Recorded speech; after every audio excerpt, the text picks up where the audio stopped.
Tight. Let me know when we're live, dude. Just about. Good morning, guys. Welcome to another mastermind. Today we are talking about listing appointment dialogue. I know we talked about listing appointments before, guys, but I'm actually very shocked that I have agents who actually don't know how to explain some of the documents. I've sat in on some listing appointments recently, and I was really thrown back by the explanation or the way that the agents carry the conversation through while explaining documents. Not only that, but also what to say during a dialogue class. Even the most experienced, listing appointment, even the most experienced agents that I have here tell me that they struggle getting the listing appointments when they go on the listing, when they go out to get it signed. And I don't understand what they might be saying unless it's something within their closing, or maybe something within their presentation, or maybe the way that they're conveying their energy. So today we're going to talk about more of how to convert these leads into actual listings and not just get yourself a bunch of appointments that you have to drive to and then end up leaving empty-handed. So obviously that's the name of the game. We don't get paid until the deal closes. So getting a listing signed is only halfway, you're only halfway there. So first thing I want to talk to you guys about is the culture inspiration. Anyone have any good inspiration that they want to share with us? I'll start off with you guys. So I've been doing kind of like a sugar detox, and I also threw in social media on it as well. So I've been off of social media myself. I have obviously Derek who helps me. I have Mike who helps me with the social media postings. But myself, I've taken it off. I took your lead. Derek went cold turkey off social media a couple of months ago, and I actually felt like it was not consuming me, but I felt myself at red lights, like looking at my phone, scrolling through social media. Waking up first thing in the morning, looking at social media, going to bed at night, looking at social media. And I just felt like, okay, sometimes when you get a good post, it could be very inspirational, but then a lot of times it's filled with junk. And sometimes you catch yourself being a person that you don't want to be. Like you see other people doing something, like, oh man, I need to do better than that person. I'm like, hey, that's not, it's good to have competition, but then sometimes when you start measuring yourself against others, or sometimes when you see something that somebody posts and upsets you, like you don't really want to start your day that way or end your day that way. And I feel like social media, although its components and a lot of the things it has are great and are great for business, making it part of your everyday has been, not for everyone, but for myself, I felt like it was starting to become very toxic. So I eliminated that over a week ago, and I felt liberated the first day. I didn't have those two little icons here, the Facebook, the Instagram. I didn't have it. I'm like thinking to myself, okay, what do I check the weather now? I check the weather like every 5 minutes now. So I felt good. I felt like I was completely like let go of something that had like a grasp over me. So that's been really good. The last week I feel like I'm more present when I'm with people and when I'm with especially my kids. So that's been a really good thing for myself. Also the sugar free diet that I've been on for like 2 weeks plus now has really been starting to pay off. I've dropped a whole bunch of percentage body fat, and also I don't feel hungry at all. Like I was worried that I was gonna feel hungry, like no bread, no pasta, no rice, that stuff. Even fruit I had to cut out. I had to cheat a little bit once in a while with some watermelon, because I just love watermelon. After we play soccer, like I'll eat watermelon. But that's pretty much it. But I've dropped a ½ inch on my waist, and I've dropped a whole bunch of body fat percentage. So really happy about that. So that's been my culture inspiration for this last few weeks. I've been dying to tell you guys that and share that with you. Maybe it'll help you guys also start challenging yourselves, not exactly with the same things that I probably did, but if there's something that you're like, man, I gotta stop doing this, maybe smoking, or if it's drinking. And that's another thing too. Alcohol is a big problem for a lot of us, and we can make alcohol something that can easily disappear with a decision. So that's another thing too that I've struggled with in the past, and I haven't even drank a glass of wine, and it's been months. So I'm really happy about all that. So does anyone else have something that they'd like to share with us about as far as inspiration goes? Yes, Alejandro. I'm part of the 5 a.m. East Coast club, and everything they talk about is like the same thing we talk about here, and the same books that I'll be listening to it. So it started to become very familiar. Yeah. Like every topic. You already know about it. It's like I just keep getting hammer on my head, and I try to be disciplined enough to. That's the hard part, right? Yeah. It's hard. Yeah, it's definitely hard. To be, It'd be a lot easier to join the 5 a.m. West Coast Club. Oh, no, yeah, definitely. But that's awesome, bro. So no, getting up early is definitely a plus. I've fallen off that 5 a.m. thing the last few days, but I'm getting back on track little by little. But that's awesome, man. You get up at 5, man, it just makes so much of an impact on your day. Huge. You get so much more done before anyone even gets in the office, before anybody even is even up. You're already out of the gym. It's like a great feeling. So absolutely good. Anyone else like to share anything? Derek made a couple goals over the weekend. I don't know if you guys know about that. It was on the news. I don't know if you guys caught that. Derek and I play soccer every Sunday, and he's a savage. He's really good. You should play. You should watch him play, bro. He was on a recap on ESPN this morning. Yeah. That's great. All right, guys. So one of these weekends I'll come. yeah, you'll come with it. Nice. See how long I last. Yeah, you have bad knee, right? It's feeling better. It's feeling better. We got you that robotic knee. Yeah. The quote of the day, guys. Within 30 seconds, a decision is made whether someone will work with you. So, has anybody ever sized somebody up as soon as they met them? Like, I feel like I'm really good at this because in my previous life, I used to be a barber. So every 30 minutes, I have a different person in my chair. Different personality, different background, different race, different, everything you could think of. And I would be able to, I liked everybody in the beginning, but then I used to see that certain people were real, certain people were not, certain people were insecure, certain people were more confident in themselves, and I would find myself becoming psychologist, believe it or not, in a way, because I used to read so many personalities day in and day out. Did that since I was 14 years old to the time I was about 22, 21, 22 full time. So I got a lot of experience with, just getting to know the way people are, stories, all these things. And I think it's really helped me grow as kind of like a leader, because I see so many personalities. Now someone comes to me, I'm like, in my mind, I already associate with that person because I've seen it a million times before. So I used to, in the beginning, when I used to start cutting hair, I used to like everybody because you had the courage to sit in my chair. I liked you. You're cool with me. But then after a while, after you start to really get to know people, and new people come to visit you, within a moment, you already know if that person is going to be annoying, if they're going to be cool, if they're going to be a nice person to hang out with, if you just want to get them out of your chair as soon as possible, if they were a gossiper, if they were like real or whatever, or if they would take the shirt off their back. So you can tell who's trustworthy, who's not, right in the beginning after you start to meet so many people. And as you guys, I'm sure, Jim, you could probably tell, you've been around a lot longer than us. You can tell when you meet someone if they're genuine or not. So this is why it's important that when you go to your listing appointments, you guys got to understand these people don't know you.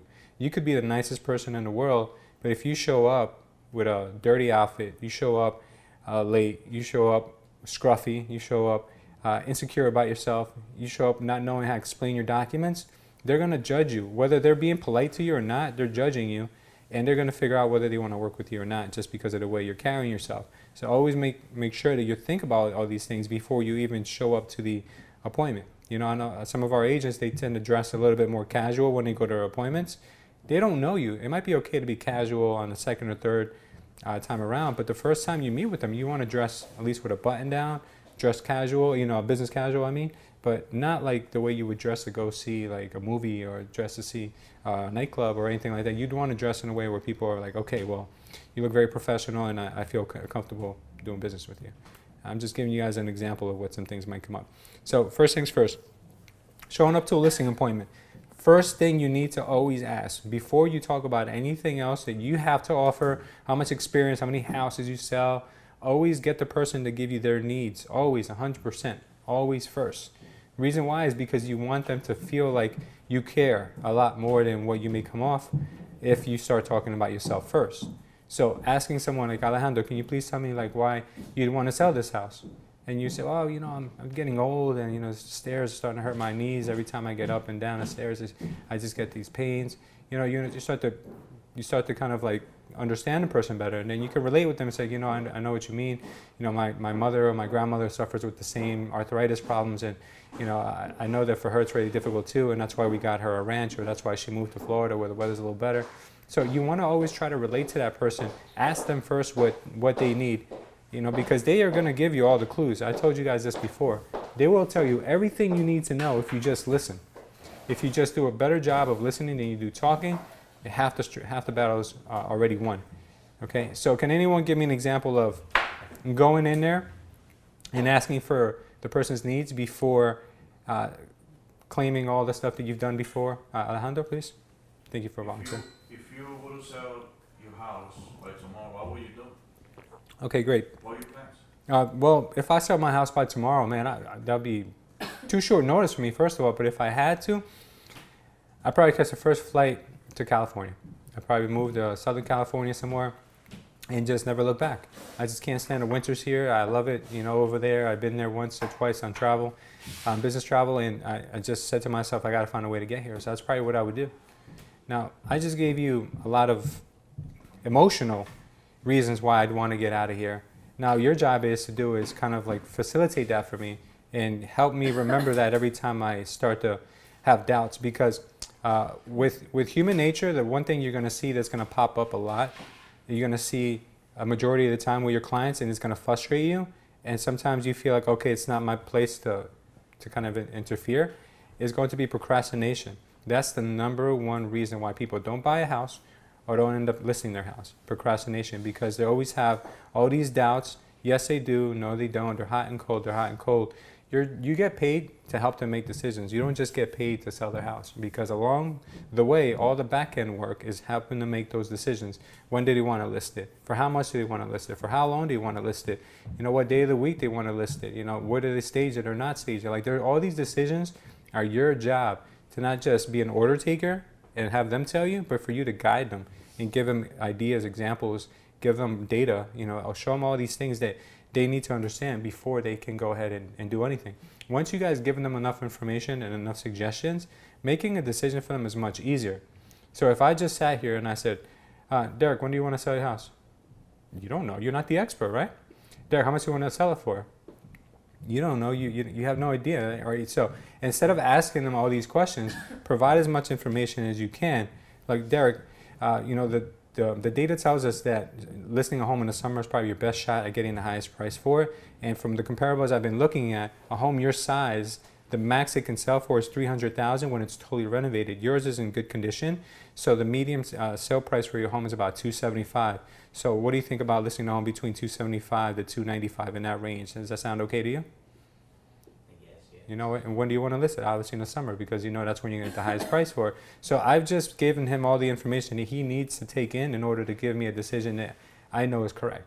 Now, if he wants to go above 300, then I can just use the data, not my opinions. Over the weekend, I took a listing from a lady who had a previous agent who couldn't sell a home. They started listing at $435,000, and they feel it's worth $435,000, and then they ended up dropping the price down to $399,000. And then she asked me, what do I think the correct listing price is? I said, well, listen, to be honest with you, I wouldn't list it any more than $399,000. She's like, but we feel it's worth more than that. I said, I understand what you're saying about it being listed, being worth probably much more than that. But the problem is you chose the wrong agent in the beginning, and now your home is going to be listed at $399,000 for everyone to see. So if someone does the research on your home, they're going to see that it was listed for $399,000 a few months ago. So if I list it for $440,000, $430,000, $420,000, whatever the number may be that you think is right, it doesn't matter, because they already know that you'd accept $399,000 because you had it listed at that price a few months earlier. So I'm showing her data, I'm giving her data and telling her, look, if I were you, I wouldn't even think about going above $399,000. This just wouldn't make any sense.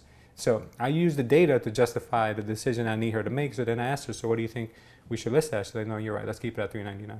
So I gave her all the information she needed to know in order for her to make the decision that needed to be made. I could have been a nice guy and just been like, yeah, I got to take this listing. Yeah, what do you want to list it for? $440,000? Let's go. We'll list it right now for $440,000. She would have been ecstatic, but I would have been a dummy because I would have given her bad information. And then I would have came back to me a few months later where the home is not selling. I would have told her, well, we need to lower it back to $399,000. It's better to tell them the truth up front and give them data than later on try to sneak something in and hope that they don't get upset at you when your job is to give them the data up front. So talking about their needs is important, guys. Helping them make the decisions is even more important.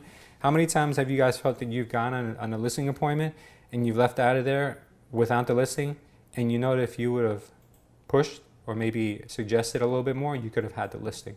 I know a lot of us probably feel like they could have gotten, I know myself, a lot of times I feel like I could have made a sale if I would have said just the right thing. Oh my God, I should have said that. We hardly ever get second chances to do these things, but in the event that we do feel like that, the most important thing you need to do is write the stuff down. Keep it somewhere where you can study it, because next time around, you shouldn't lose a listing because of something you forgot to say or a point you forgot to make. You definitely need to get all these things in line and role play it as much as possible, and then remember it the next time around. The best thing you could always do to get a listing is just ask at the very end of your listing presentation, so are you ready to list your home with me? Simple as that. A lot of agents, they cower under that pressure because it really is a standoff between them and you. You know, they are sizing you up and you're sizing them up, but the problem is we're sizing them up to figure out if they like us instead of us figuring out, do we like them? We're so conscious about, does that person like me? Do they accept me? Did I say something wrong? That we're coming off nervous. We should just go there and say, is this person going to be the right client for me? Do I want to work with that person? If you come with that attitude and that personality, they're going to feel like they want to work with you, because the same principle applies in everything in life. If you're looking to date a girl and you're always after her and look desperate, she's not going to want to date you. But if you look confident and you're like, you know, you'd be lucky to date me, that kind of personality, she'd probably be more interested in you. Same thing when it comes to business. Same thing when it comes to anything in life. If you want something really bad, you got to play it cool. You got to play like poker, right, Jim? You know, you play a good hand of poker, no one can read you. But if you're there and you're like desperate for the listing, they're going to feel like, oh my God, this person must be either like has no business, or they're just so desperate they'll tell me anything I want to hear. You need to you need to always tell the person all the facts, whether they're good, bad, or neutral. You need to tell them everything. And you know, if it's gonna make or break that listing, it's okay, because you don't need to take overpriced listings. Number one, they're just gonna ruin your reputation and waste your time and your money. And you just need to work with the people who you feel are right for you. If you work with everyone under the sun, believe me, you're gonna start to be one of those people who doesn't answer their phone because they think that the client's calling them from a different number. You don't want to be that. Believe me, that is a bad way to feel. You know, like I could literally pick up my phone without even looking at it because I know I don't have anybody to worry about. There is nobody that can call me besides robo-dialers who I don't want to talk to. So if you guys get yourself into that position, then you guys will be in a much better place when you're doing business. One thing I always tell my agents is that if you're prospecting for your business, the majority of the clients, I would say probably close to 100% of the clients you're going to get are going to be good people, because only good people allow you to come and visit them who don't know you. A mean person is going to curse you out. A mean person is going to say, you know, lose my number, whatever the case may be. But a good person will give you the opportunity to go there and earn their business. So that is the first step. Next step is your decision now. What do you say when you get there? What do you talk about? How do you get yourself in good with them? You know, the only way you would earn my trust is if I felt you had my best interest and then you didn't care about money. I love when people don't try to make the sale on me as soon as they meet me. I like when they educate me, I like when they give all the facts, and I love when they just leave it open for me to make a decision. That's what I like, and I like options, I like choices. So, and remember one thing, guys, is someone's not ready because, not that they're giving you excuses, but if they're literally not ready, don't try to make them ready right then and there. You're going to come off as being super, super aggressive on something that's not beneficial to them. What I would do if somebody was not ready would be start to create almost like a friendship and say, look, that's great. You know, you're not ready, but you will be ready in 6 months. You know, be okay if I come, you know, every couple of months and just meet with you and give you the updates on what's going on in the market. They're going to say fine. You make the appointments on your calendar right then and there with them. Send them the invites right then and there. You already know you've got 2 more appointments before they're actually ready. That way you're kind of always keeping yourself in that, you know, in that decision process with them. If you start to just fade away, they're going to forget about you too, because there's going to be other options. There's going to be other realtors knocking on their doors. There's going to be so many other people they can work with. So make sure that they know you care. If they don't think you care, you'll never get their business and you'll never get their referrals. So super important. All right. Next thing is your timeline. So when you're at a listing appointment, just as important as people's needs are their timeline. How fast do you need to move, or how slow do you need to move? Some people, the biggest reason why they're scared to list is because they have nowhere to go. So that means they're not in a rush. That means that they would like more time. And a lot of people don't know that they're allowed to have what's called a use and occupancy. Anyone here does not know what a use and occupancy is? I'm sure there's a few of us that may not have heard that term. Okay, so a use and occupancy agreement would be an agreement which allows the seller to stay and remain in the home for a period of time after the closing. So, for instance, let's just say the seller has to find a home, and they don't want to feel like they're being rushed. Or maybe they were looking for a home, but they didn't find the right home, or maybe they didn't close in time. So what you can do is you can close on the property, and the owner can still rent the home from the previous owner can now rent the home from the new owner. Okay, you guys follow me so far? For a predetermined amount of money that would cover the buyer's mortgage and maybe give them a couple bucks extra. So that way the seller doesn't feel like they're being kind of forced out. Because nobody wants to sell a home and feel like they're being kicked out of their own home. There's no worse feeling than that. So if you have a seller who says, you know what, I'd love to sell, but I don't have, the money to kind of buy another home and then sell this one, you can explain to them what could be done. You can close simultaneously on the 2 homes, which is like a balancing act. I don't know if you guys have ever tried doing that. It's like orchestrating one of the most difficult maneuvers in real estate is doing a double closing or sometimes even a triple closing. I don't know if you guys have ever seen that before. I've seen a triple closing take place here in our office. So it's really, frustrating when things don't work out. But there's options. Use and occupancy agreement could be one of them. So allowing them to understand that they don't have to be kicked out, it would go really far for you guys. And explaining to them terminology like this makes you guys feel like, makes them think that you are the expert, which you should be. Using words that aren't normally thrown around in everyday language makes them feel like you know what you're doing. So terms like use and occupancy are big. There's a lot of other things you guys can learn too that will protect them from buying. From selling. Okay, next thing is I want to talk to you guys about is price. Okay, price is one of the biggest things that we have an issue with because we don't want to tell people that their home is not worth what they are. And I will tell you a lot of times you will not get that listing unless you let them try their price. I know because I've been there. I'm not going to be one of those guys going to tell you, don't, walk away from the listing if they tell you 20 grand more than what you think. You don't have to walk away from the listing, but what you do need to do is you need to set the expectations correctly. So if you know they can afford to sell for 400, but they want to sell for 425, what you can do is try to explain to them that their home is probably not going to sell at 425, and there's going to be very light activity. So if there's very light activity, let's both agree that we'll lower the price incrementally until we reach the number that I suggested. But I recommend we do it within the first 30 days because if we don't, and your home is sitting on the market longer than 30 days, people are going to start to lowball you whether you like it or not because they see a home sitting for 60, 90 days. They're going to feel, A, there's something wrong with the home and they may not show it altogether, or they're going to come in with a really lowball offer because they're going to feel like you've been waiting this long, you're more desperate now, and you're going to take whatever we throw at you. So I suggest that we do this within the first 30 days. Does that make sense? And they're going to say, obviously, yes. So you may not get your price right at the beginning, but if it's within a stone's throw, you can make an agreement with them. I will put it in writing that you guys will lower the price incrementally till you get to the price that you need to be at.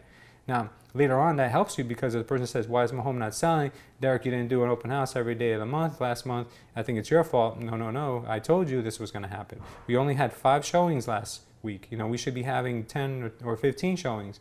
This neighborhood sells a lot. We should be having more people. The reason why something doesn't sell is because it's not priced correctly. So then you can show them by data that, look, similar homes are having this many showings. So you can pull another listing from the office or from a neighboring office or whatever the case may be and can say, look, this home was on the market for 7 days, went under contract, and it's the price that I told you, same square footage. This home, under contract, 2 weeks, full price I told you. Now, yours is sitting because it's too much. So that you have to obviously give them examples of. So never lose a listing if it's overpriced, if you guys are close. Sometimes you could split the difference or whatever the case may be, but always let them know that, look, I'm just giving you the advantage to say that you didn't leave any money on the table, but I do think that the strategy of pricing a home correctly goes a lot further for you than it does to try to get a little bit more. Because people think, right, you guys always hear this, I want to go a little higher so I have a negotiating room. I have wiggle room. Right? That's what everyone says. But doesn't that kind of work against them? Right? Because then they only maybe get one offer.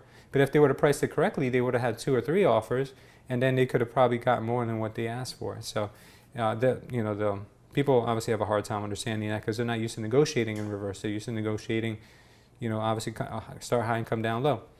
Okay, so the main meat and potatoes of what I want to talk to you guys today is documents. How do you explain the documents, and what kind of a flow do you guys use in order to go through the documents? Because you can have them literally on the ropes, everything works. Let's do it. And then as soon as you start pulling out the documents and you explain them incorrectly, you can get them cold again. I saw it in person. Where the lady was like, yeah, okay, let's do it. And then the agent started explaining the documents and totally freaked her out. And she said, no, you know what, I'm not signing anything today. I was like, oh my God. It was because of the way it was explained. And I'll be honest with you, I probably wouldn't have signed anything either because it didn't seem like they were comfortable, like they knew what they were talking about, and the explanation was completely off. So I want to show you guys today some of the documents, and I want obviously you guys to give me your explanations of what they are and how they can be used. All right, so let me just jump into some of our documents. I'm not sure why this is all miniature again, but.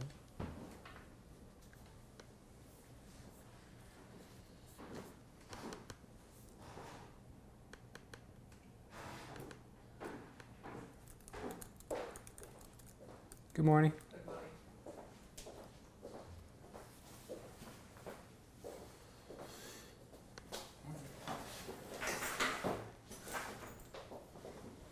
Wish I could see this stuff.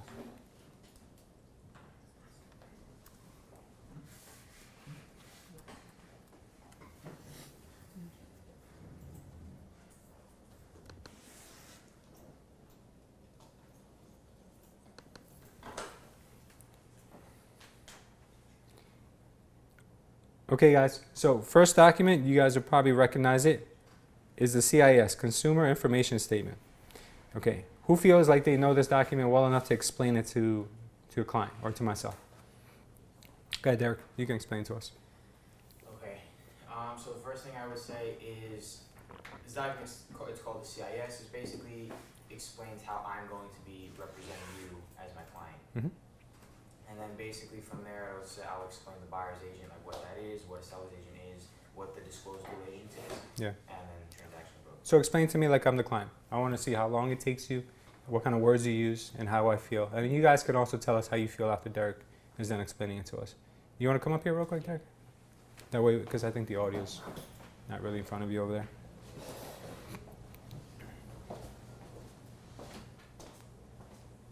Okay, go for it, buddy.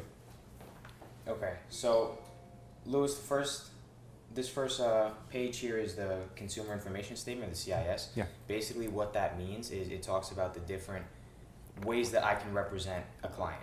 So you, since I'd be selling your home, I'd be representing you as a seller's agent.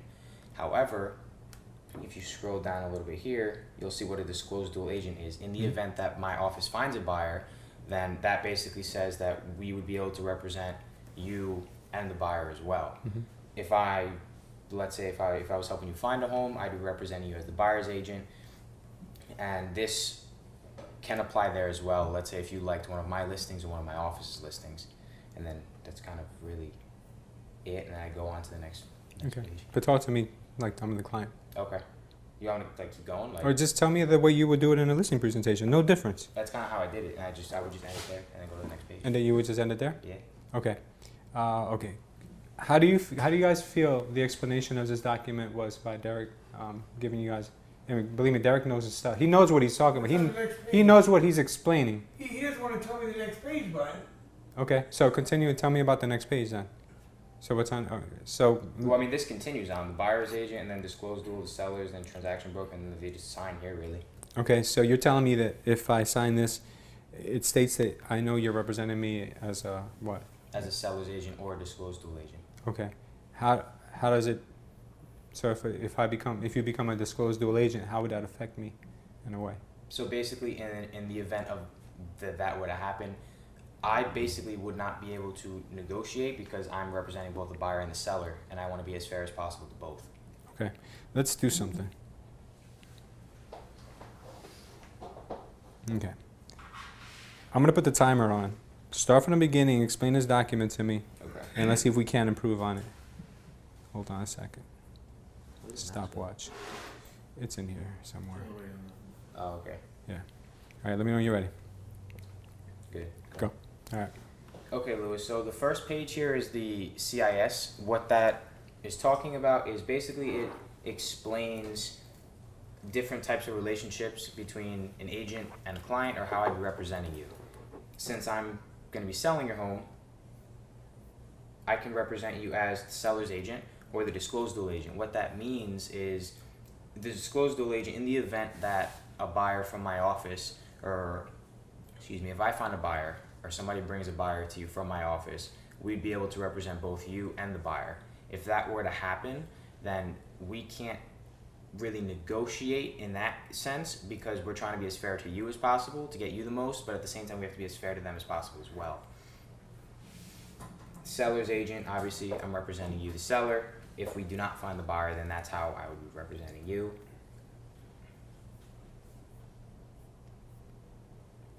That's really what I would explain. Okay. You done? All right. right, so it took Derek about 1 minute flat to explain that to me, right? So there were, you know what you're explaining, but what you need to kind of convey to the other person, is that not only do you understand it, but you're like a master at it, to the point where I would even feel silly asking you anything else.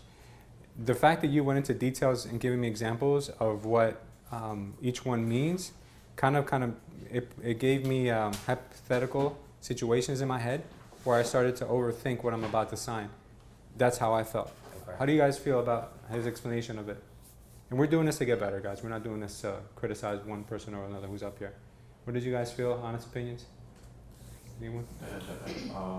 But yeah, it's like too much explanation. Okay. I just what I usually say is this document as to declare the relationship between you and me. Mm-hmm. If you're a buyer, then I will represent you as a buyer and I will treat you fairly. Okay. And then if it's a seller, I'll do the same thing. Okay. And then I just cut it like that. What'd you feel, Mike? It's similar to like the lesson we were teaching last week about not answering questions they didn't ask. So I feel like you started talking about in the case of being the dual, like too much information. Yeah, you're giving hypothetical. Because like I don't know any of this, and that right there like threw me off. Mm-hmm. But I understand what a buyer and a seller are. And you, so if you explain what the buyer and the seller and then the dual part, in case we do have an internal, we have ways to work with that also. Yeah. Represent you fairly, instead of saying in your best interest and their best. Because as soon as you say their best interest, it's not really my. Like, in layman's terms, you know, because like I want the most money, they want to spend the least. So the minute you say that, it's like, whoa, what am I getting? Yeah. All right, let me give you guys, I've been doing this for so long. Jim, go ahead. Let's just say, on a dual agency, yeah, we're a dual agent, but if you're, say it's my seller, but Derek's bringing the buyer, I'm still, because you said we can't negotiate, I'm still gonna negotiate. Yes. For my seller, you're gonna negotiate, so we're still, you don't want to be telling me I'm not gonna negotiate for you, unless it's my actual, I'm bringing the buyer and my seller. Correct. Then I can't be then I can't negotiate. Mm-hmm. It's actually my buyer, but if it's another agent's buyer from our agency, you're still negotiating for them, I would think, right? I agree. The only thing I would do, Derek, is, he said TMI, too much information and some of the things, because you know it. And I've been doing this for so long that I've kind of narrowed it down to the bare essentials of what they need to know. And then I end it by asking them, do you have any questions? And if they do, then I'll go into more, because now they're asking me. I'm not taking my time to tell them about stuff they may not be interested in. So let me explain to you. I'm going to reset this, and I'm going to give you my explanation of what the CIS is. Okay. So Derek, this is the CIS, the Consumer Information Statement. What it tells you is that there's 4 relationships in real estate: a buyer's agent, seller's agent, dual agent, and a transaction agent. Now, I'd be a buyer's agent if you were a buyer, but I'm representing you as a seller's agent, because you're my seller. If we do bring you a buyer, then we'd become a disclosed dual agent, and then transaction agents are not what our company is. A transaction agent actually doesn't represent anyone. So in this case, we're only representing you as a seller's agent. Any questions so far on what you explained? No? Okay, cool. 30 seconds on the explanation, and I basically just told him all the facts of what this document is, and I ended it by asking him if he had any further questions and what the document consists of.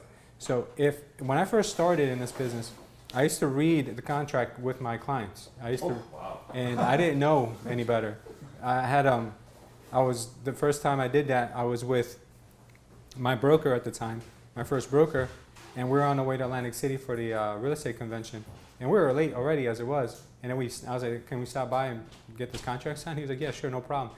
When we left there, they couldn't stop laughing at me. Him and the other guy were, they couldn't stop. They're like, why would you read the whole contract? I was like, I don't know. I had no experience, you know? So I'm not trying to make you guys feel like you don't know what you're doing. I'm just telling you guys that with experience and with time, you're going to simplify things, because they don't need to be so overly complicated. And thank God the person who signed the contract was a friend of mine, because he probably would have never signed it, because I took so damn long and explained so many things that would have scared anyone else. But he ended up obviously signing it. So with the documents, I want you guys to understand that you don't need to paraphrase or explain every single line that you're going to read. You guys just need to give little examples of what they're signing. So for instance, with this document, I know there's four relationships: buyer's agent, seller's agent, Dual agent and transaction agent. You need to know what each one is. Explain what they are, explain what you are, and explain what could happen with a disclosed dual agent, and then ask them if they have any questions. Simple as that. You can do it in 30 seconds. The quicker you go through these documents, the more confident they're going to be with you, because you're not giving them the opportunity to let their mind wander into different places, okay? So it's little things like this that will make a big difference when getting your listings signed. So thank you, Derek, for giving us your help with this example. Okay. Next one. Do you think if you led with the transaction agent, just saying this one is not me, at least gets their mind off? Because when we started listening, I started to get like a little bit Sure. too confused. You can start with transaction agent, which we're not. A transaction agency? So you have 4, now you only have to remember 3. If you guys don't know what a transaction agency is, and you guys always see it on your listings, you always see it on the MLS, a transaction agency is a real estate agency who chooses to not represent anyone. So there's no representation there, okay? Not legal representation, just representation as a client.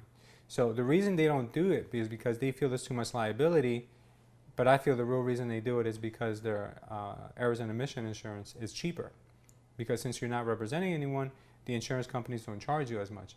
Now, I would prefer to be a disclosed dual agency, because then you have a representation ability for your clients. They feel like, okay, you're actually taking their best interest in mind. If you become a disclosed dual agent, you guys have to understand that the key word there is going to be neutral. If I bring you a buyer, then I become a neutral party, which means that I can't give you any information on the other client that's relevant to the home, and I can't give them any information of you to them that would be relevant to the sale of the home. So for instance, if I tell you, the client, hey, listen, the seller's getting a divorce, give him a lowball offer, he'll take anything. You just violated your relationship there. Or if you told the seller, listen, the buyer, he is so crazy about your house, I feel this guy will pay anything that we ask him to pay.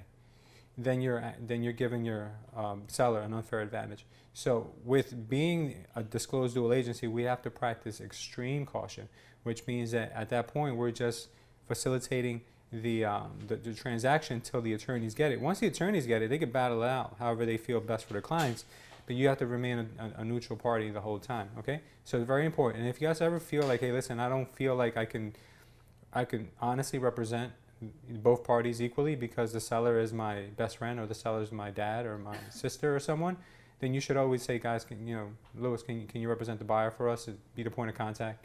It's a little bit better for you guys than to later on get a complaint from a client says that you didn't disclose to me the party was your friend or your family, or that I feel you misrepresented me. You don't want to go through that. You can easily just resolve it by passing it on to somebody else. Okay. Next thing we have here is the Garden State Multiple Listing Form. This is the addendum, not the actual listing agreement itself, but the addendum to the listing agreement. Who here besides Derek can tell me what this is? Jolie, do you know what this is? Yeah, it's just a receipt for the listing. Nope. How's that? Shame. Besides Derek. I Yes. think it is Priyanka? if you are having a seller, then if you're going to get a listing from him, to get their information, like their name and phone number, but I think it's only if they are willing to give it to you. Yeah, so that if you enter it, then the agent can enter it into the MLS and the other agents can see. sure. So if we have the seller's information, such as their phone number and their name, we don't have to disclose that information on the MLS listing. But in order to not disclose it, we need them to sign this document that states that they're not going to want their information displayed, because we don't want real estate agents, number one, to be calling our clients directly, right? We don't want that. We don't want them to get phone calls in the middle of the night from somebody who's just a crazy real estate agent, or somebody who tries to negotiate with our clients directly. But we do this in order to keep their information private. So this document states that I will not be disclosing your information, your name and your phone number on the MLS. All the showings that are going to take place are going to go directly through our showing desk. So that's why I have you sign this. So a lot of our agents don't even really know what this document is, even though it's less than a few sentences long. It's very easy to understand. Your client will have no problem signing this when you explain to them you're keeping their information confidential. Very simple.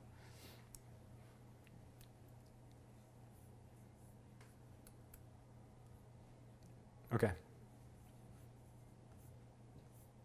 How about this document here? Who can explain this one to me? The acknowledgement of receipt of legal memorandum.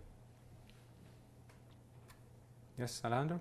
I just tell them money is green. That's all we need to know.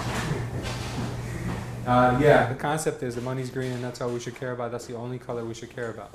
So the legal memorandum is a document that's been created by the state that says that we can't discriminate for anyone who buys your home because of who they are, where they're from, their age, their sex, their anything, any reason that would, any legal buyer should not be discriminated. So obviously if a 17-year-old comes with an offer, I mean that's different, but as long as it meets a protected class, we can't discriminate. So the way I would explain this is that, so one of the things you got to keep in mind is that we cannot discriminate for who buys your home, no matter what their race, no matter what their religion, no matter where they're from, anything, we can't discriminate. And like Alejandro said, all we should be caring about is that their money's green. So this document here will ensure that they understand that they have received a copy of the legal memorandum. This is not the legal memorandum. This is just a document stating that they received a copy because it is our duty with every listing to give them a copy of the legal memorandum. So this document explains that they have received that. This document here is the Central Jersey MLS listing agreement. For some of you guys who do Central Jersey business, right? I'll go through this. I won't go through this in detail. You guys should know a little bit about that. I'll go through the other one. This is the actual legal memorandum. This is what it looks like. I think there's an updated version of this one too that we have in here somewhere. Okay, this is what, guys? I know you guys know this very well. Okay, lead paint disclosure. Does anyone want to explain to me what I'm signing here? Jim, or Alejandro, you want to do it? If your home was built before 1978, then we need to fill out this document, Okay. which means it could be lead paint on your home, which is, it doesn't, we don't, do you know if it's a lead paint? So they always say no, I don't know. Yeah. So we just put this, and if it's maybe after the inspection something comes up, then we try to solve it. We deal with it then. Okay. Yeah, so any home that was built before 1978 may have contained lead paint. Okay, it's been a long time since 1978, so I'm sure you've painted over it. I'm sure it's encapsulated. But do you know if there being any lead paint in your home? No. When I bought it 5 years ago, I didn't get any reports of there being lead paint. Okay, so you don't know if there being any lead paint? You don't have any reports of there being lead paint? No, I don't. Okay, check off here. Which box are they going to check off, guys? The first one or the second one? Second. Okay, the second one. Seller has no knowledge of lead paint in the home. Now, do you have any records of lead paint? What would they be checking off, the first or the second? First. Okay, you guys follow so far? Okay, now, letter C, what does this mean?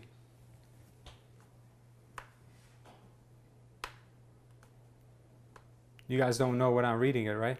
What letter C states is that if any of the information changes during the time that you guys are under contract, that you'll let us know, right? So you guys need to know that, when people are signing these things or initialing, you need to know what it is that they're signing. And if you guys understand this, it will make you so much more confident when you're taking a listing. These little things go a long way, guys. Believe me. If they feel like this is your first rodeo, they're not going to want to entrust the biggest asset they own with somebody who's selling a home for the first time.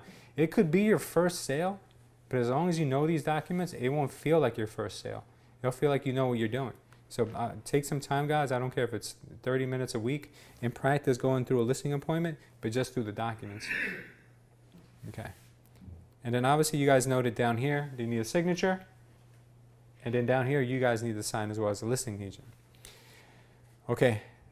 Now, you guys know that when you take a listing, when you take a listing, the lead paint disclosure has to be saved and has to be distributed to any buyer, right? You guys know that. The same lead paint disclosure has to be given to the buyer, not a blank one. So when you get your buyers to sign a contract, you don't give them a blank lead-based paint. You get them the lead paint that someone already signed, the seller already signed. Because what they're doing is their buyer is acknowledging to the information that that home at 123 Main Street has no lead paint. Okay, so if you don't do this correctly, there's a $10,000 fine if you ever get your file audited. So you don't want to mess up an LBP, because an LBP messed up means that someone could have claimed that there was lead paint, or maybe, and you never disclosed that to them because you didn't give them the proper lead paint disclosure, and then their child goes into the house and starts eating chips of paint, and then you go, have a brain disorder because you didn't do your job correctly. So that's why the state takes this so seriously. You guys got to make sure that you use the same document for both the buyer and the seller. And you guys, I understand what you're going to say. Well, what if that buyer doesn't buy it and someone else ends up buying it? You make copies before you distribute. You don't give them the original one. You make copies of the original. You can easily upload it into the MLS so nobody can ask you for it when you take a listing. Upload it into the document section in the MLS, and then you don't have to go and email it to every agent that wants to make an offer on your home. Very simple. Okay, this is the updated legal memorandum. As you guys can see here, this one was updated in August 2018. So I'm going to take the other one out of the system just to make sure you guys are up to date with everything. Okay, you guys know what this is? A seller disclosure, correct. Can you guys tell me a little bit about a seller disclosure? Like how much they know about the house? Yeah. Is a seller disclosure mandatory? No. It's not.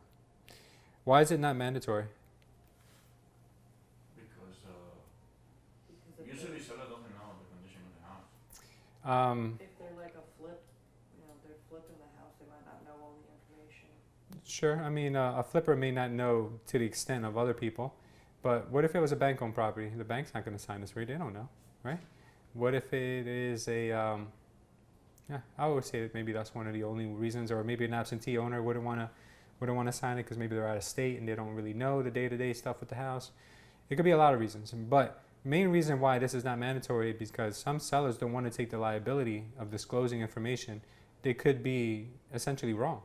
So let's just say it's a lady who owns the home, right? Nothing against ladies, but let's just say it's a lady who knows absolutely nothing about wear and tear, conditions of a house, furnaces, hot water heaters, knows nothing. And you start asking them all these questions. How many volts is your electrical box? I have no idea. Like, That's kind of annoying. when was your hot water heater installed? I don't know. It was here when I bought the house. How old's your roof? All right, you got to get out of here with this stuff. I have no idea. You're going to frustrate your client, and they may not want, and they may know the information, but think about this. What if your client said the roof is in good condition, the furnace is in good condition, hot water heater is in good condition, and then the day they buy the home, the day after the closing, the furnace goes bad. They're going to say, you knew this furnace was bad, and you guys lied to us, and here comes a lawsuit, right? No, that's sometimes what happens with these things. So you got to be really careful when your clients sign this. The only time I get my clients to sign this, it's when it's being requested by a buyer. So I don't get them to sign this ahead of time when I take my listing for a couple of reasons. Number one, guys, it's like forever pages long, right? You don't want to go through this. You'll be there all day with them going line by line. If the seller wants to sign this, if they're okay with signing it, then you can leave it with them and say, listen, take your time, go through the house, call your electrician, call your plumber, call anybody you want if you have questions on what the home consists of. And then once it's done, please send it back to me. I'll keep it on file if anyone requests it. Now, in some neighborhoods, you might as well just get it signed early on, because if the seller's willing to sign it, get them to sign it early on. Because in some neighborhoods, all the realtors are going to ask you for that. Okay.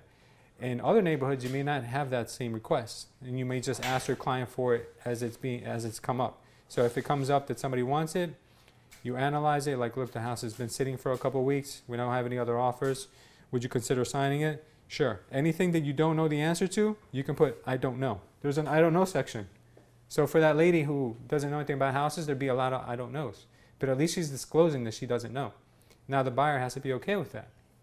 If the buyer's okay with that, they're acknowledging that they understand that the person has no knowledge of their being in good condition or bad condition. So be very careful when they sign this.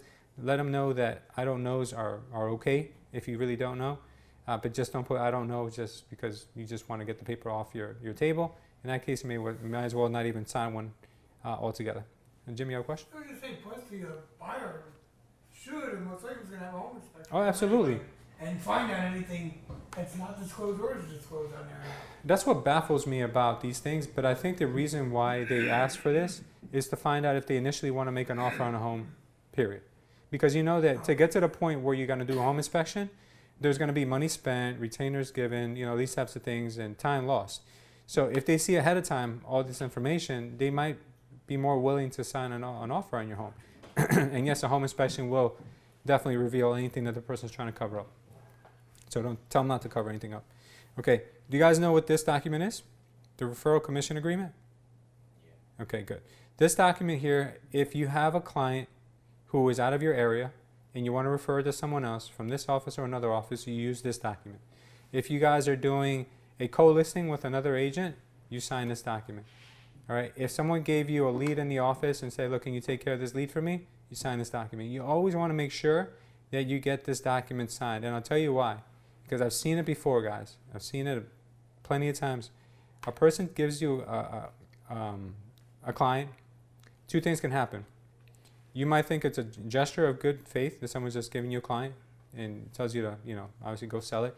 You think now you're getting X commission because you're selling it, but then the other person is expecting a referral, and you didn't realize that. So it's good to have it all drawn out right in the beginning. That way there is no kind of room for error there, and the money is already accounted for. You're not thinking, okay, I'm going to pay this many bills with the money, and then when you find out at closing, oh, you had to give the person a 25% referral fee, you're not upset about it. So money can damage a lot of relationships, guys. So make sure that you get this out of the way in the beginning.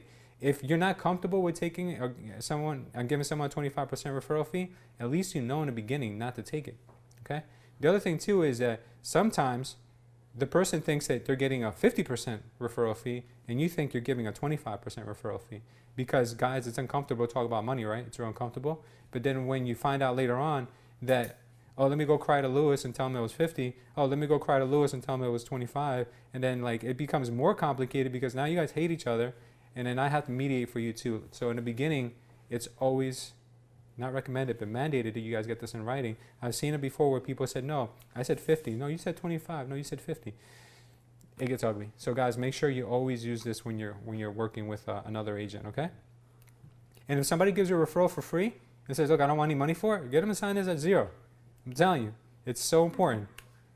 So important. Showing instructions. Guys, I can't stress how important this is to get your showing instructions filled out, because we have a system called showing time. And if showing time doesn't have the information, first of all, they're going to bill us for your listing anyway, whether you give us the information or not. And second of all they're going to do is give out your cell phone number, which is so annoying, because if you don't want your cell phone number to be the point of contact, you want the agents to be the point of contact, give the information. If there's a lockbox on the property, tell us there's a lockbox. If there's a combo, where's the combo? Is it on front door, back door? What's the combo? All this information. This is really important. Don't hand in any listings that don't have showing instructions. If there's no showings because the owner is on vacation or something, then we need a delayed showings form. And if you don't know where to find it, you can get it right off the MLS. If for whatever reason the property is only to be shown once a week on open houses, then put down only be shown at open houses once a week on Sundays or whatever the case may be. So please be as specific as you can with the showing instruction forms. Okay.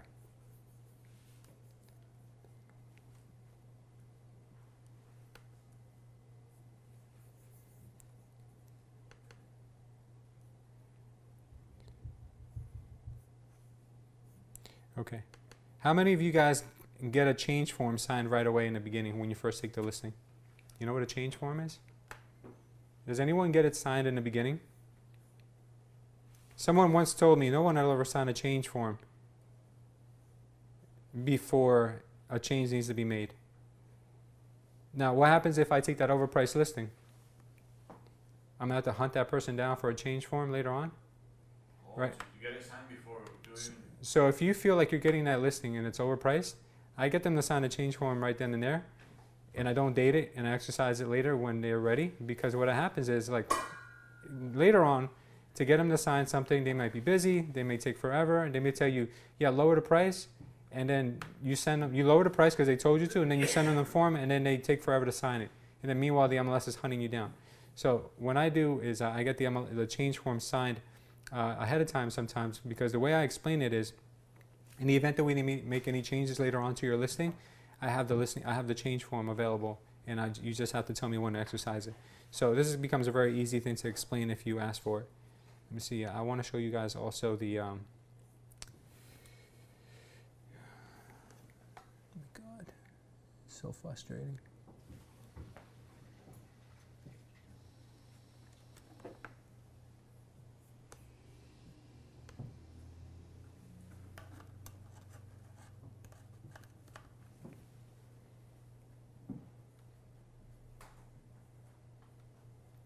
Okay, next I want to show you guys is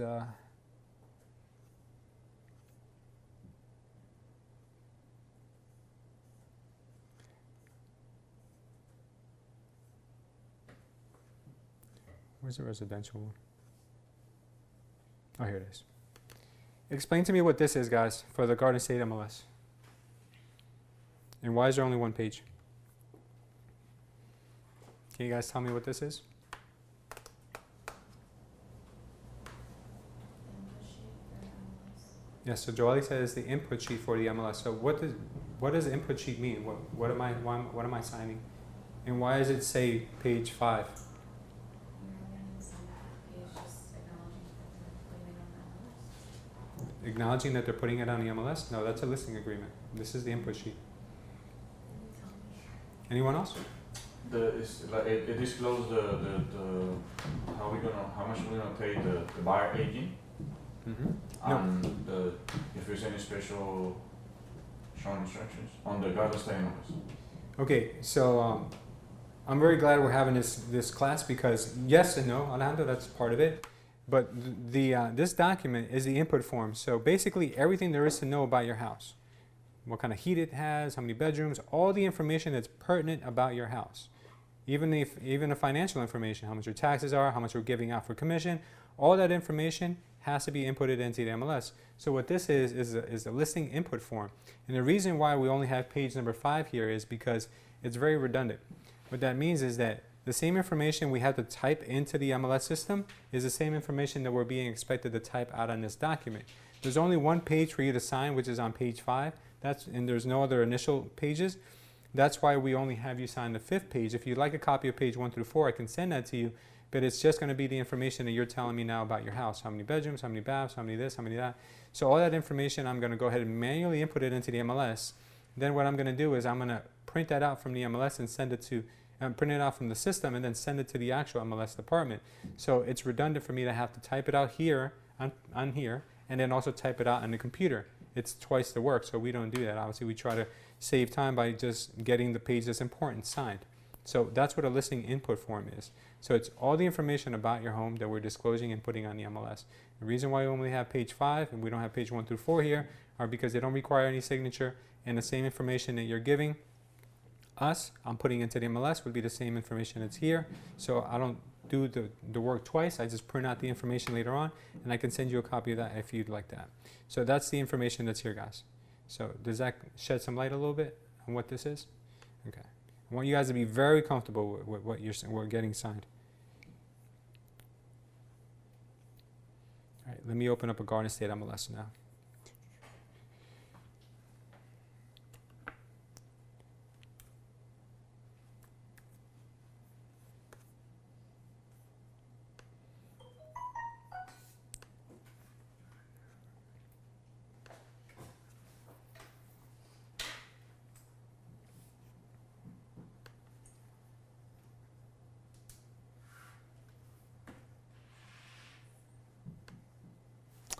Okay, who wants to be the brave soul to come and explain to me or explain to us the listing agreement?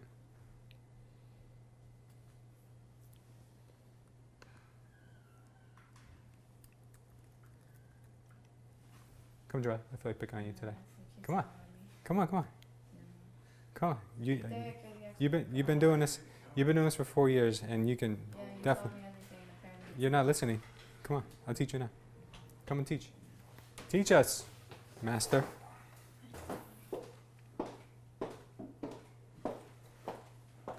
So explain to me what I'm signing here. Listing agreement. Okay, but tell me what I'm. It's a contract between the brokerage and the seller. Okay. Would you'd want to use the word contract, or would you rather use the word agreement? Agreement. Yes, it's a little softer. Okay, so what does this actually do? What am I agreeing to here? You're agreeing for me to list your home. Okay. Anything else? Your information will go here. Where's your mouse? It's gone. It's right there. Okay, your information will go where the owner. She's pointing at this section right here, guys, in case you can't see. Okay, the owner's information, which is yourself. Speak up a little bit, though, so they can hear you. Unless it's an LLC, then that would go there. I never care about the owner's address. Why? because they probably live in the property. No offense, but we're trying to sell your home, not your actual. We're trying to sell the property you're trying to sell. We care about your address. Okay, the property that you're selling would go down here. Can you guys see the mouse? No. Okay. Move. Okay. This is where we're focusing more on your property, so we would be selling 123 Main Street, Scotch Plains. This is Listing Brokers Culture Estate, which is the brokers that is representing you. The address is 1833 Front Street. Our telephone number is here, our fax number. The price that you want to sell your home for will be right here. You should say you want to do it for $399. That would be on the sales price. This commencement date is a date that we list your property on the MLS, and then the date that expires. It could be 6 months, 3 months, a year, whichever you like. Can you stop right there? Okay. Does the commencement date have to be the same day as it's signed? No. It can be after. It's whatever date you feel comfortable with me listing the property.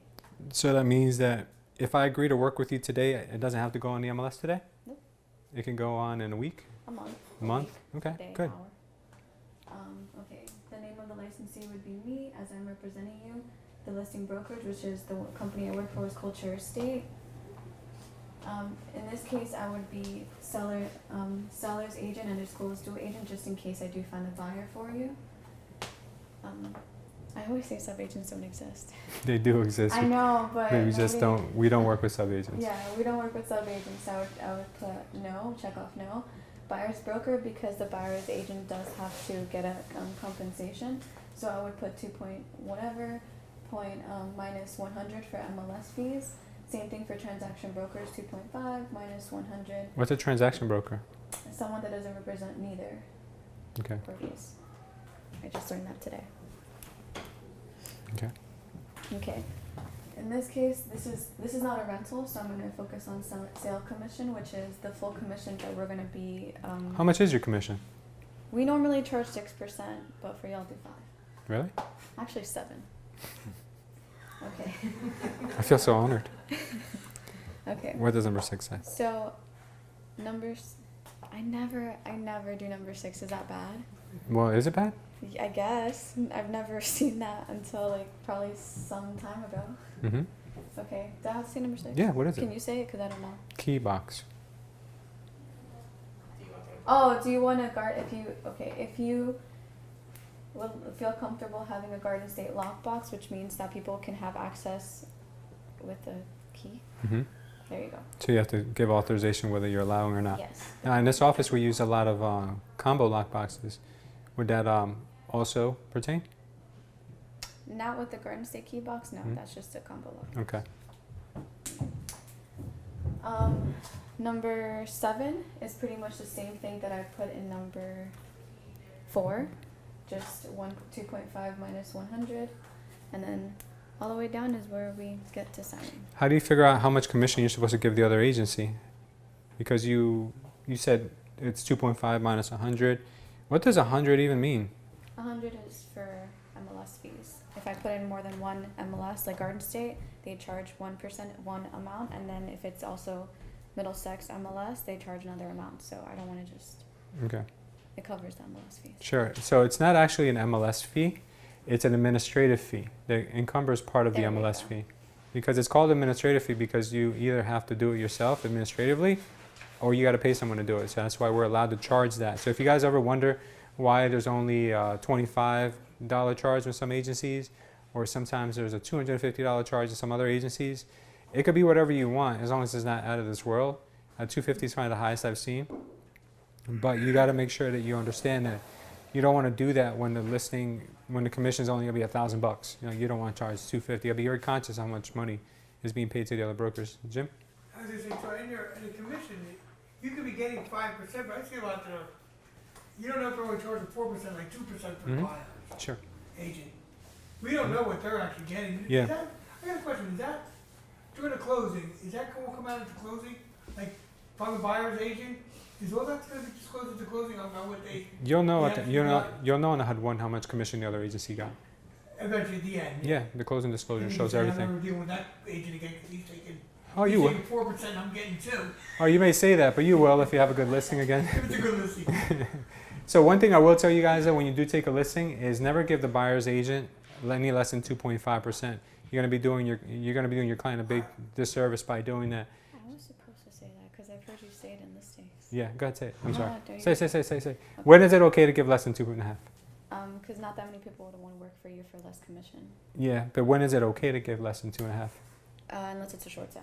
Why is it okay to pay out less than 2.5 if it's a short sale? Because of all the work that the seller has to do to approve the short sale. Seller's Or agent. To get the seller's agent to get the short sale. Yeah. So understand, guys, that when you're doing a short sale, someone has to process that thing. And if it's yourself, you deserve more commission. And if it's someone else, you're going to pay them. So it's only fair for everyone to partake. So if anyone ever asks me, oh, why are you only paying out 2%? I say, because I'm paying out thousands in processing fees. You don't see that, but I do. So, once you give them that explanation, they're going to understand, like, oh, okay, I get it now. So really important to make sure that they understand that. Plus, the home is going to be a priced at a really good number anyway, so I'm sure they're not going to mind selling it for 2%. So you were here. No, continue. No, I finished. I said at the end. Yeah, What's this sentence. blank spot over here? I don't know what that is. That's for tenants. That doesn't. Oh, that is not for tenants. I have no idea. What that section explains is that if the tenant buys the property after your listing agreement is over, you have a period of time in which you still can claim part of the commission or your commission. So if you leave that blank, it's going to be no days. If you put 30, it's 30. Usually I just either leave it blank because I don't really care. If the tenant buys it from you, you deserve to sell it to him directly anyway. Because usually you only should be getting paid if it's somebody you brought to the table. If their tenant buys the home, just congratulate them and wish them luck, and then see if you could do any other business together in the future. Because I feel if you charge somebody for their tenant buying the house, it could end up ruining your relationship with that person. Okay, next, what do we have here? What do I sign? And what do I sign? What am I You signing? would sign the owner's side Okay. since you own the property. Okay. Listing agent would be myself, and then obviously my broker has to authorize this. Okay, your broker has to sign it. Some agents think that because the word broker gets tossed around a lot to signify a real estate agent, sometimes they think that they're supposed to sign there too, but it's your broker that's supposed to sign there. So Well, the listing agreement, but the contract you can sign yourself, although it says broker. yeah, I know, that's why I'm saying the word gets thrown out so interchangeably. So in this case, it's your broker of record, myself, that would need to sign this. Now, what is the most important thing about this listing agreement that we have to keep in mind, Joelle? What's the most important thing of it? The ID number. Not so much the ID number, but when can this listing agreement become unenforceable? How can it become unenforceable? How can it become unenforceable? So let's just say I sign this. Esther, how can it become unenforceable? Oh, no, I wasn't answering. Oh, Maybe after the expiration date, expiration date? if it passes. Hmm? If it passes the expiration date. Oh yeah, I mean, if it expires, yeah, it's unenforceable. But believe it or not, guys, if you don't furnish your client with a copy of this within 24 hours, they don't have to enforce it. It's not enforceable. So if you're running and gunning, sorry.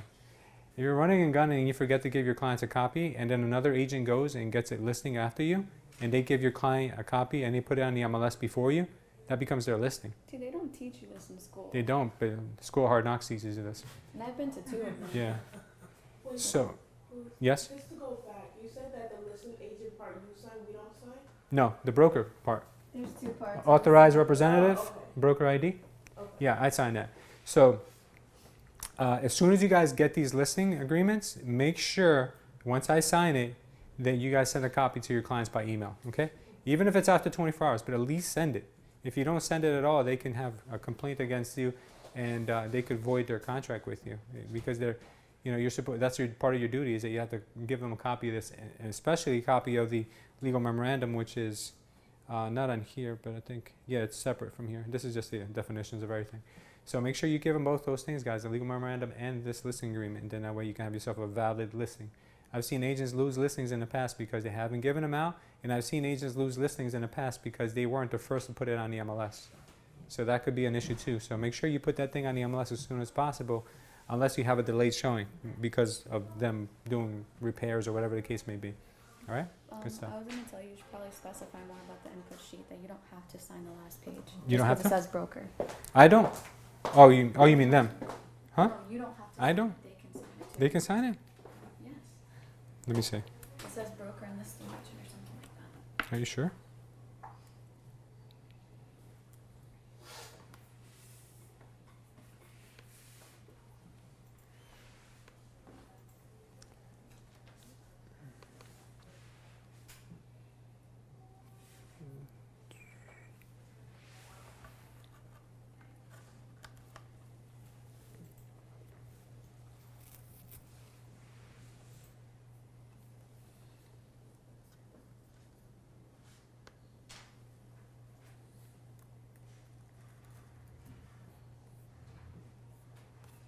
Okay. So here where it says broker or salesperson signature? They always ask for your signature, and I'm like, it says salesperson too. Yeah. And so Burn finally got something right. Joey got something right, guys. Give her a hand. Yeah, we're gonna have a party. All right, guys, good. So, Esther, you walked in a little late, but our topic for today was our listing appointment dialogue, but with a focus on the documents. Because our dialogue could be spot on, but the minute we start explaining our documents, if we don't know them inside and out, we're going to trip over our own words, and they're going to reverse everything we just did. So we built rapport for 30 minutes. Now we explain the documents, and in 5 minutes we screw everything up. So that's why it's important to really understand the documents we're presenting and know which documents should come first.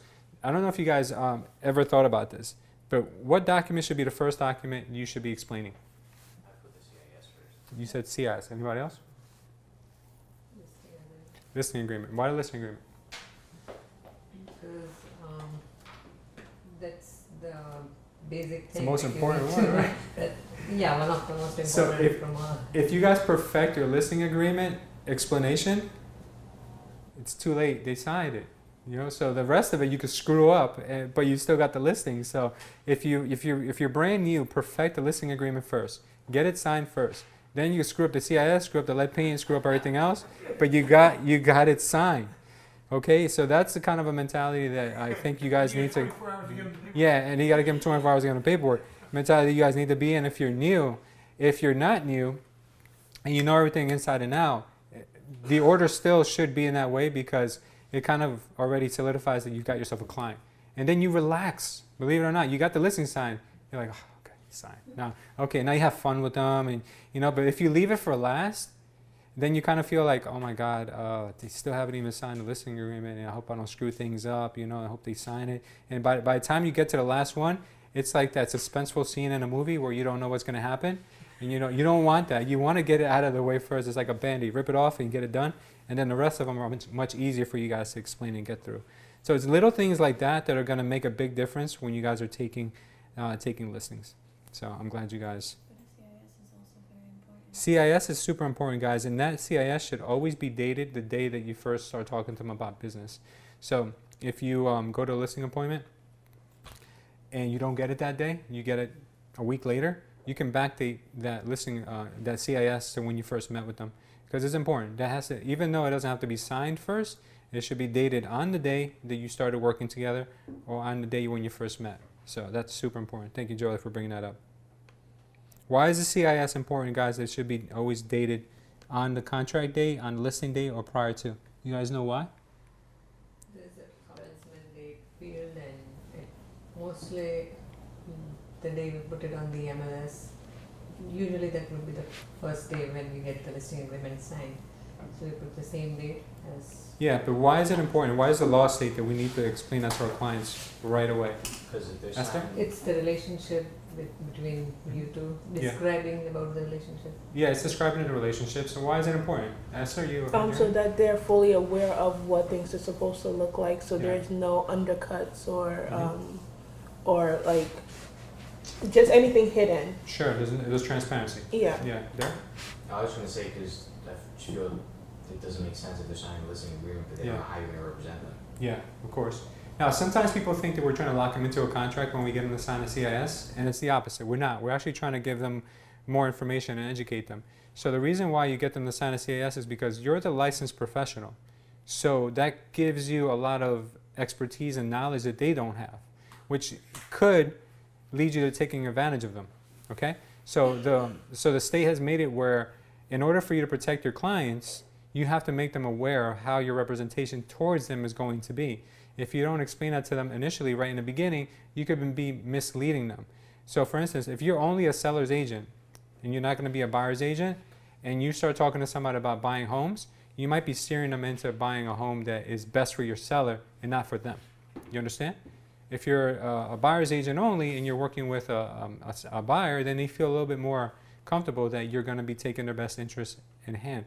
So that's what that stands for, guys, is that when you first meet someone, they have to understand if you're working for them or if you're going to be working for someone else. That's why it's important that you first explain that when you first meet. Okay, and big time fines for those two. CISs are $10,000 a piece as well. So you can go to out of business really quick by messing up your CIS and your lead-based paint. Guys, have any questions on these documents? Did we cover a document that you're still a little confused about, or is there one that we didn't cover? Esther? Question, the lead-based paint. Yes. I know that we're supposed to have it, so typically what I've been doing on my list, like if I have them sign, but for some reason, like it's never for some reason, but they're not on the MLS. Do they have to be on the MLS alongside with the listing, or can they just be like documented? And if somebody requests it, I just send it over. Yeah, they don't have to be on MLS. We spoke about this just before you came in, but to make your life easier, we put them on the MLS because you may have multiple people asking for it. So instead of you becoming like a robot sending out lead paints to everybody, it's better for it just to be up there. Why wouldn't you upload it into the MLS? Because I don't know. You've never done it? I get excited. I'm like, I got a listing. Oh yeah. Oh, you just forget. It's not common practice for you yet. But it should be. It's going to become standard procedure where you upload the listing. You also upload the lead paint disclosure, and then you also give showing instructions to the front desk. That's all important stuff. Yeah. But like I explained to everyone before, $10,000 fine if you don't have one signed. So big trouble. Make sure you get it yourself acquainted with that. Okay, let me just get into.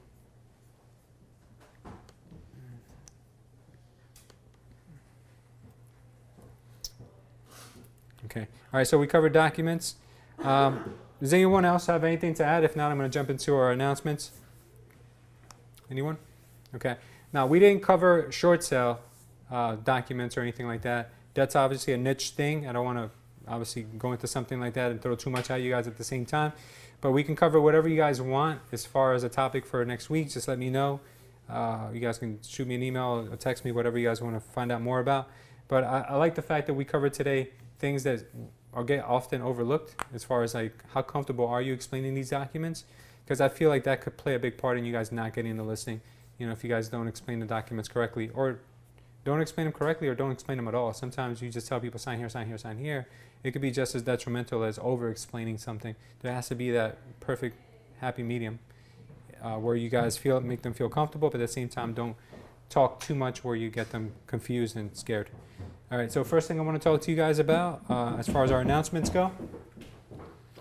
Okay, guys, we're having a conversion and .loop email, phone call. We've been calling everyone who hasn't been active on conversion and .loop to ask them if they're going to continue using the system, because we have a lot of ghost accounts, which means that the agents aren't taking full advantage of them. So the reason why we're doing this is because there's a lot of spaces. We get limited spaces for these accounts, and if agents aren't using them or taking advantage of them, we're going to leave them open for agents who do want to use them in the future. So we started with conversion. We've also moved over to .loop. You guys know that .loop is a system that helps you create all your documents. It helps you do the e-sign. Some of the agents didn't receive it too well because they're used to doing things a different way, but this is a much better way of doing things, and plus it helps us stay compliant, because anything you guys do on .loop we can see. So instead of having to scan your file to Melanie or upload it to Melanie, whatever case you may have to do, you don't have to do that anymore, because Melanie can see everything now once you create a file. So it creates 100% transparency for the front desk. We don't have to chase you down for files. So it's much better for the office to do. But there's agents who are not using them. So if you're an active agent and you're not using .loop, shame on you, because that's the only system where we're using nowadays, okay? If it's a short sale, I know that you have to get wet signatures. I get it. Upload it into .loop either way, and you guys will be in good shape. So if you get a call or a text message from a call or an email from Derek, please let him know what you decide on doing with conversion. Also, guys, I know that a few of you expressed interest in joining Toastmasters. We have a Toastmasters class on July 17th at the JCC. I'll be sending out an email to you guys with the address at 7:30 if anyone's interested in learning how to become a better public speaker or how to just become more comfortable with carrying on conversations, especially listening appointments. You know, you want to become comfortable, talk to them. Toastmasters can help with that. So, good class for you guys to look into. Another thing that I want to let you guys know, we'll be sending out an email for this as well, is that we're starting as of August 1st to send out monthly billing for any agents who are not active. So if there's agents who have been in our office for a year, 2 years, haven't closed any deals, or you guys are just not, you guys I'm not really worried about, and the fact that I have to give you guys this information because you're here and I'm making it public so no one can ever say that we didn't say this before. There's a lot of agents who have been utilizing resources and tools and all those things that we have, but they kind of either phased out or haven't really given it much effort. We have accounts that have been open for a long time, and we're going to start implementing now monthly billing because of all the agents who are not doing what they're supposed to do. So don't worry, guys. It's not like you guys are going to, you know, it's going to be anything different. If you guys are actively closing your deals, you're not going to even get billed anyway because you're closing deals regardless. So this is something we need to do to keep our accounts current. Okay. Last thing is, who went last? You did, right? Did you ever pick anyone? You never picked someone, right? So you need to find someone for our next mastermind speech. Yeah, I got to give you a list of our new agents. Maybe Vimal, right? Maybe, Yeah, I don't think Vimal has gone yet, so we can probably get him in here for next Monday. Would you be open to? You probably haven't met him yet, right? All right, we have a new agent, Vimal. He's a nice guy. He's full time. I'll let him know you picked him. Okay. All right, cool. All right, awesome. Cool. All right, guys, do you have anything to add? Anyone who wants to say anything before we close out? Any topics you guys want to talk about next time? All right, good. All right, so let's close out with our prayer, and we get our day started nice and early. What time is it? Nice. We'll get it. Yes, Esther? Can we talk about how to price properties? Yes, you want to talk about how to price properties? Yeah. Okay, good. We'll talk about that next week. Good job, Esther. Okay, so we'll close out. Father God, Siri, please. Just change your name to Yeah. Good. Father God, we thank you once again for having us together here. I know we're small in numbers today, but you know that there's a lot of us here who are thirsty for the knowledge that you're willing to give us the benefit of receiving today. We thank you for all the abundance that we have in our life, and we also thank you for all the lessons that we've learned throughout this week. We ask you to please continue blessing us and blessing our families and giving us the knowledge that we need to become better individuals, better salespeople, and just better leaders in general. We ask you for nothing but wisdom and faith and to help us through our daily struggles. I know that life isn't easy, but knowing that you're always there for us always makes it a little bit easier for us. In Jesus' name we pray. Amen. Thank you, guys. Have a great day.